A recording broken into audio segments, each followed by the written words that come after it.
Martha McKay yang berusia 62 tahun dibesarkan di San Francisco, Amerika. Dia lulusan dari University of Washington di Seattle. Ketika ibunya meninggal, Martha kembali ke kampung halamannya di Horseshoe Lake, Arkansas. Di sana, Martha memiliki dan mengelola Snowden House yang dibangun di dekat Horseshoe Lake. Snowden House merupakan sebuah rumah bergaya kolonial legendaris yang telah dimiliki oleh keluarga Snowden selama beberapa dekade. Di beberapa bagian rumah tersebut disewakan untuk lokasi pernikahan dan acara-acara lainnya.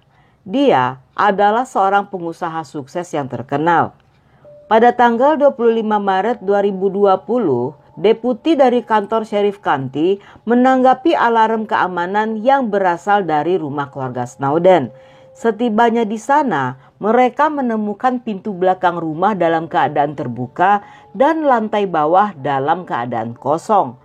Saat menaiki tangga ke lantai 2, sang deputi menemukan jasad Martha di bagian atas tangga dalam kondisi tubuh berdarah terbungkus selimut. Dia telah dipukul dan ditikam hingga tewas. Di dekat jasad Martha ditemukan sebuah tas penuh berisi barang-barang berharga serta sebuah sajam berdarah. Polisi meyakini jika kasus tersebut adalah perampokan. Ketika memeriksa ruangan lain, mereka melihat seorang pria yang langsung melompat kabur dari jendela.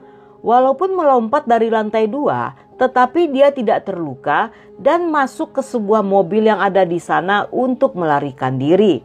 Tetapi belum jauh berjalan, mobil tersebut terjebak di dalam lumpur. Karena tidak ingin tertangkap, si pria pun berlari dan melompat ke dalam danau yang dingin dan tidak pernah lagi muncul ke permukaan. Mereka kembali mencari si penyusup yang tenggelam di dasar danau dengan menggunakan sonar untuk menemukan lokasi tepatnya. Setelah dilakukan identifikasi, polisi memastikan jika pria itu bernama Travis St. Louis berusia 39 tahun. Hasil otopsi menunjukkan bahwa di dalam tubuhnya terdapat 3 jenis kandungan obat terlarang. Travis sendiri bukan merupakan orang asing di Snowden House. Dia dan keluarga Martha telah saling mengenal sejak 24 tahun yang lalu saat Travis membunuh ibu Martha yang bernama Sally Snowden McKay dan sepupunya Joseph Lee Baker. Saat itu mereka yang baru pulang bepergian memergoki Travis yang sedang merampok di Snowden House. Sebelum melanjutkan kisahnya, kita akan mundur ke masa-masa awal sebelum Snowden House didirikan. Snowden House awalnya dibangun oleh Robert Morgardus Snowden dan istrinya Grace Mountcastle Snowden yang merupakan kakek dan nenek Martha. Keluarga Snowden adalah keluarga terkemuka di daerah Memphis, Tennessee. Ayah Robert yang bernama Robert Brinkley Snowden memiliki usaha di bidang perbankan dan real estate di seluruh wilayah selatan. Di tahun 1916, saat Robert muda yang juga seorang pilot sedang melintas di atas danau Horseshoe Lake, seketika dia jatuh cinta dengan keindahan danau tersebut. Sesampainya di rumah, dia memberitahu ayahnya bahwa satu hari nanti dia ingin membangun sebuah pertanian di sana bersama dengan Grace yang telah dikenalnya saat sedang mengikuti kelas pertanian di Universitas Tennessee. Tidak beberapa lama kemudian, Robert mengikuti wajib militer pada Perang Dunia Pertama dan Grace menjadi seorang perawat di Palang Merah.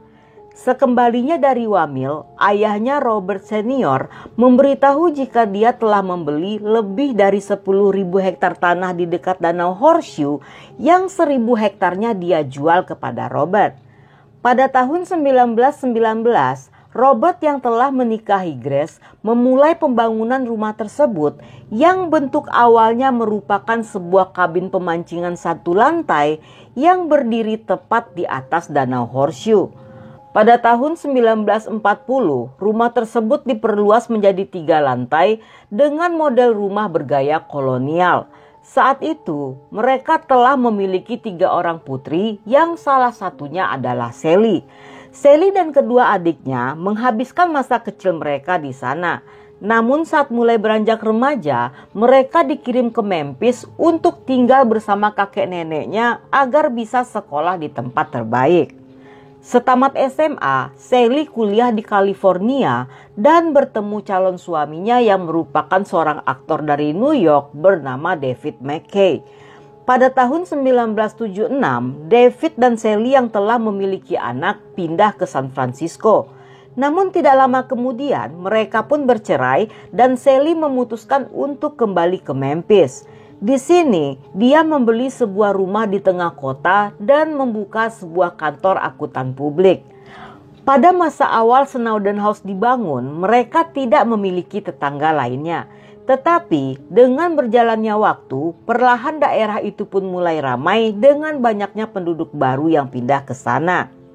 Keluarga Snowden yang memiliki hampir seluruh bagian area tersebut membangun banyak usaha yang mempekerjakan penduduk sekitar. Usahanya meliputi bidang perbankan, real estate, pemancingan, serta 30 kabin tepi danau, serta masih banyak usaha lainnya yang setelah kematian Robert di tahun 1982 diwariskannya kepada ketiga orang putrinya dengan Sally si sulung sebagai pengelola. Di tahun 1990, Sally menyewakan tanah-tanah kosong yang tersisa termasuk Snowden House yang disewa oleh sebuah keluarga dan menjadikannya tempat penginapan. Selain dari warisan ayahnya, sebagai pengusaha handal, Sally juga berhasil memiliki usahanya sendiri seperti beberapa properti, penyewaan tempat rekreasi, serta sebuah toko barang antik. Setelah bercerai, Sally tidak pernah menikah lagi. Penduduk di sana mengenalnya sebagai Miss Sally yang baik, rendah hati, berjiwa petualang, dan tidak rasis terhadap warga Afrika Amerika yang sebagian besar dari mereka dipekerjakan oleh Sally di tempatnya. Dalam kesehariannya, dia selalu memakai celana jeans, baju kaos, dan sendal. Dalam kesederhanaannya, membuat semua orang yang sedang membutuhkan bantuan tidak segan-segan untuk datang kepadanya. Di pagi hari pada tanggal 10 September 1996, Joseph Lee Baker yang merupakan keponakan Sally berpamitan pada istrinya yang bernama Carol untuk mengunjungi Sally dan membahas beberapa pekerjaan serta rencana bisnis mereka. Joseph, seorang musisi musik blues terkenal di Memphis. Joseph tinggal di dekat Horseshoe Lake, tetapi sebulan sebelumnya di tanggal 12 Agustus, rumahnya terbakar hebat yang membuat semua album rekaman serta memorabilianya hangus terbakar. Bahkan cat mobil dari salah satu truk pemadam kebakaran juga ikut meleleh akibat besarnya kobaran api. Api tersebut diduga berasal dari sebuah toko roti yang berada di dekat rumahnya. Namun peristiwa kebakaran tersebut bukanlah satu-satunya kisah tragis yang terjadi dalam keluarga Snowden. Di hari itu, seorang pria lokal bernama Bobby menemukan sebuah mobil dalam keadaan hancur berada di sebuah sisi jalan dalam keadaan kosong. Bobby yang berhenti di sebuah toko perahu terdekat menanyakan jika ada orang yang mengenali pemilik mobil itu. Pemilik toko yang bernama Levi Glasper mengenalinya sebagai mobil milik Sally. Ketika mereka mendatangi rumah Sally, mereka menemukan Snowden House dalam keadaan terbakar. Setibanya truk pemadam kebakaran, api dengan cepat dapat dipadamkan. Walaupun bangunannya tidak hancur, tetapi seluruh isi rumah telah terbakar habis. Namun hal itu tidak sebanding dengan ditemukannya jasad Sally dan Joseph dalam kondisi terbakar parah. Sally meninggal dalam usia 75 tahun dan Joseph meninggal dalam usia 52 tahun. Sepeninggal Joseph, kedua putranya putus kuliah. Mereka bekerja sebagai petani dan pembuat roti. Kasus pembunuhan Sally dan Joseph merupakan kasus pertama yang pernah terjadi di sana, hingga seluruh komunitas merasa ngeri jika si pelaku pada satu saat nanti akan kembali beraksi. Namun, ketakutan mereka hilang ketika pada tanggal 5 November 1996, polisi menangkap Travis Sante Lewis, seorang pelajar berusia 15 tahun. Penangkapan ini membuat seluruh masyarakat sekitar terkejut karena mereka mengenal Travis sebagai seorang anak laki-laki kurus, pendiam, selalu berbicara dengan sopan, dan memiliki nilai tinggi di atas rata-rata. Travis berasal dari keluarga sangat sederhana. Dia dan adik-adiknya serta ibunya yang bernama Gladys tinggal di sebuah rumah kayu yang berada di seberang ladang kacang milik keluarga Snowden yang disewanya dari Sally. Dalam sidang pertamanya, wakil jaksa penuntut mengatakan pada hakim bahwa Travis mengaku berada di TKP pada hari kejadian. Tetapi sang jaksa mengklaim tentang kemungkinan adanya pelaku lain yang bersama Travis di hari itu. Dia pun meminta tambahan waktu agar bisa menemukan bukti-bukti lainnya sebelum mendakwa Travis. Namun dalam sidang lanjutan yang diadakan pada tanggal 7 April 1998, Travis mengaku bersalah atas perampokan dan pembunuhan tingkat pertama. Travis yang saat itu telah berusia 17 tahun diadili sebagai orang dewasa dan divonis hukuman penjara selama 28 tahun. Yang vonis tersebut lebih rendah 5 tahun dari tuntutan jaksa sebelumnya. Setelah kematian ibunya, Martha kembali ke Memphis untuk membantu bibinya menjalankan usaha keluarga yang sebelumnya dijalankan oleh Sally. Beberapa tahun kemudian, Martha memutuskan untuk membeli Snowden House dari perusahaan keluarganya dan menghabiskan beberapa tahun untuk memperbaikinya agar kembali ke bentuk semula. Pada awalnya, dia membeli Snowden House dengan tujuan untuk dijadikan tempat tinggal.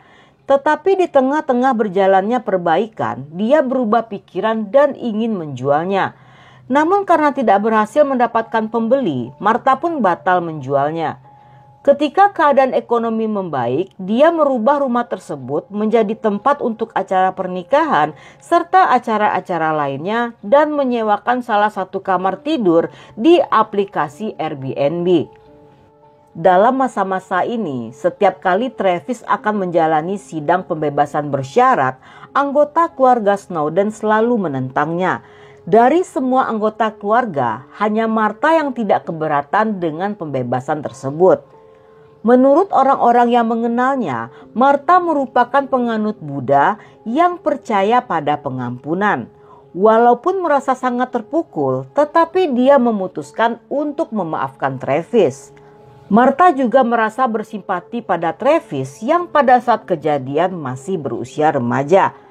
Dan selama bertahun-tahun, Martha adalah salah satu orang yang percaya bahwa ada orang lain yang terlibat dalam pembunuhan Sally dan Joseph, dan dia berusaha untuk mencari kebenaran tentang kasus tersebut. Selama Travis di penjara, Martha menjalin persahabatan dengannya. Selain rutin datang menjenguknya, mereka juga saling berkirim surat. Travis mengaku pada Martha jika di hari kejadian itu saat sedang merampok di Snowden House bersama pelaku lainnya, mereka dipergoki oleh Sally dan Joe. Namun bukan dirinya yang telah membunuh mereka berdua, melainkan pria satunya lagi. Menurutnya, dia mengaku bersalah karena pihak berwenang saat itu terlihat bersungguh-sungguh akan menangkap pelaku sebenarnya. Namun hingga saat vonis akan dijatuhkan, mereka masih belum bisa menemukan bukti. Travis mengatakan hukumannya akan jauh lebih berat jika dia tidak mengaku. Martha yang mempercayai keterangan Travis pun akhirnya menekan polisi untuk menemukan pelaku sesungguhnya. Menurutnya, kasus tersebut belum tuntas karena pelaku aslinya masih berkeliaran di luar sana. Semua anggota keluarga Martha yang mengetahui pertemanan ini melarangnya untuk berhubungan dengan Travis. Mereka mengatakan tidak akan ada manfaatnya bagi Martha untuk terus berhubungan dengan pria itu. Meskipun keluarganya telah mengingatkannya, secara diam-diam Martha mendukung pembebasan bersyarat Travis dan hadir di sidang pembebasan bersyaratnya di tahun 2016 yang saat itu ditolak oleh pihak berwenang. Dan di tahun 2018, Martha kembali mendukung Travis yang kali ini pembebasannya dikabulkan setelah Travis menjalani hukuman penjara selama 23 tahun. Ketika Travis dibebaskan, Martha memberinya pekerjaan di Snowden House dan diizinkan tinggal di sana bersama Gladys ibunya. Gladys sendiri telah dipekerjakan oleh Martha sebagai asisten rumah tangga sejak Martha mengelola tempat itu. Tetapi segala kebaikan Martha tidak berjalan seperti harapannya karena Travis kembali ke gaya hidup lamanya. Bahkan Gladys seringkali meminta agar Martha menyerah dan menjauhkan diri dari putranya demi kebaikan Martha. Namun setiap kali Travis mencuri darinya, lagi-lagi Martha selalu memaafkan dan kembali menerimanya bekerja. Tetapi semua toleransi Martha mencapai batasnya ketika sebulan sebelum hari naas tersebut, dia memecat dan melarang Travis mendekati propertinya ketika mengetahui Travis telah mencuri uang dari hasil penjualan lampu antiknya yang berjumlah $10.000. Menurut adik Martha, selain Martha dan dirinya, Travis juga mengetahui tentang uang tersebut karena dia berada di rumah sekembalinya Martha dari transaksi penjualan lampu. Dan Travis juga mengetahui di mana Martha menyimpan uangnya yang sehari setelahnya uang tersebut hilang. Pada akhirnya kasus Martha ditutup dan tidak bisa diselesaikan sebagaimana mestinya. Polisi berasumsi jika Travis merampok Martha sebelum membunuhnya karena saat itu jika Martha telah dibunuh, tentunya alarm di Snowden House tidak akan dinyalakan. Kasus Martha dikenal dengan nama Lady on the Lake.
Dan cukup sampai di sini cerita kita kali ini. Semoga kalian suka dengan ceritanya. Jangan lupa ajak teman-teman kalian yang suka dengan konten seperti ini untuk gabung di sini.